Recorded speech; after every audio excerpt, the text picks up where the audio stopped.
پلار مو و مور مو وه، یو ورور مې لاندې شو، بل ورور مې لاندې شو، بر طرف ته و دا لاندې شول، اووه تنه وه پاتې شوي دي، شپږ تنه پاتې شول. هغه کلی چې د زلزلې له امله په بشپړه توګه ړنګ شو.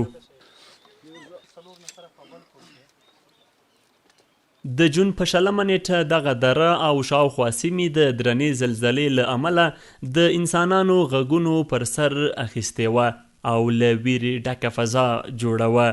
ګیان د پکتیکا ولایت هغه ولسوالي ده چې د دغه ولایت د یو شمېر نورو ولسوالیو ترڅنګ د شپې په 1 بجې او 24 دقیقو د ریختر په کچه 5.9 درجې زلزلې ولړزولې. دغه ولسوالي ته ورغلې په دنګو غرونو پوښلې لار خامه ورتګ ورته ساعتونه وخت نیسي.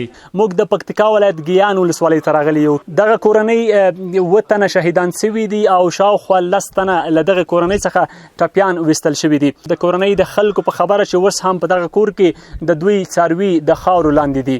موږ له پلازمینې کابل شاوخوا 300 کیلومتره لیرې دغه کلي ته د راپور جوړولو لپاره ورغلو.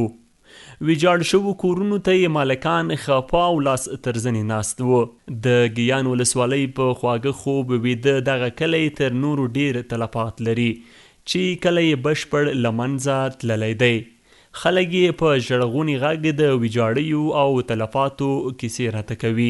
دغه 1 بجه وه شپې ولوې همدې کله ډېر خراب کو 15 میړه شهیدون کو پکې زخمون 15 میړه زخمون کو پکې کله غون لنګ شوی د لاس بلا سر کړه پکې غون لنګ ده. مونږ بیده وو په دغه حالات کې وو او چې راپورته شو چې څوک ژوندي پاتې دي هغه په داسې حالت کې دي چې دا پته نه ورته لګېده چې اوس شپه ده که ورځ ده. د شپې او د ورځې معلومات نه کېده، بس توره دوړه وه او څوک تر خاورې لاندې او زخمیان چې څومره مړه د مونږ نه شوي دي هغه د دې وجې نه مونږ نه وشو چې مونږ ته هغه په خپل وخت هغه ټیم راونه رسېدله او بس هغه زخمیان چې وي هغه هم په شهیدانو بدل شو او د یوه کور نه 7 نفره شهیدان دي، د بل نه 4 دي، د بل نه 1 ده او د یو نه 11 دي او د بل نه 1 ده.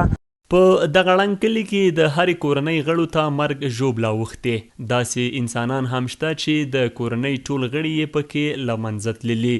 خان محمد هغه ځوان دی چې په دغه زلزله کې د کورنۍ 10 تنه مړه او یوازې دی ترې روغ پاتې دی. په یاد کلي کې به داسې څوک نه وي چې د کورنۍ غړي یې روغ پاتې وي. د دغه کلي په دې غمګینه فضا کې اوس خلک له ناهیلیو او ستومانیو ډک ژوند په بې سرپناه او ترشنه اسمان لاندې تیروي. خصوصا زما د کورنۍ 12 کسان شهیدان دي چې یو مې پلار دی، 2 مې ورونه دي، 2 مې ورندرګانې دي او 2 مې ورېرونه دي، 4 مې ماشومان ورېرې دي، یو مې د کاکا زوی دی چې کور کې راسره اوسېږي خو حساب کتاب یې زموږ څخه جلا دی. ټول نړۍ ته غږ کوو او د ټول نړۍ نه غوښتنه کوو چې موږ د خلکو سره لکه څنګه چې مؤسساتو لنډمهاله مرستې وکړې، د خیمو او د خوړو مرستې وکړې، یوازې په همدې مرستې پرې نه ږدي. دا خلک د دې خلکو سره باید اوږدمهاله مرستې وکړي، د دې خلکو سره په رغونه د کورونو په رغونه کې او بیا رغونه کې کومک وکړي، یعنی دوی ته تعمیرونه جوړ کړي ځکه چې اوس وړی دی دا خلک د سرپناه ځای نه لري او په راتلونکي کې دلته شدید ژمی راځي، دلته په میترو واوره ورېږي. دا خلک که د سرپناه ځای ونه لري دا به ژوند بیا هم د لاسه ورکوي، یعنی تر دې زلزلې به ډېر شمېر مړي موږ هم دلته ولرو که دوی د سرپناه ځای ونه لري.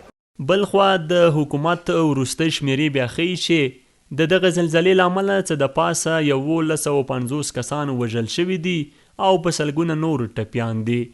د کورنیو چارو وزارت مسؤلین په پکتیکا او خوست ولایتونو کې د زلزلې له امله د ډیرو تلفاتو لامل شپه یادوي ځکه ټول خلک په خوب ویده وو او له کورونو د وتلو مجال یې نه و.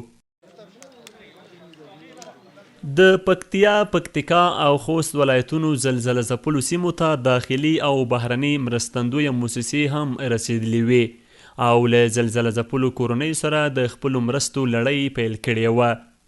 دوی دغه راز پر نورو مرستندویه بنسټونو هم غږ کوي چې د زیانمن شوو کورنیو لاسنیوی دې وکړي تر څو یې ژوند بیرته عادي بڼه غوره کړي.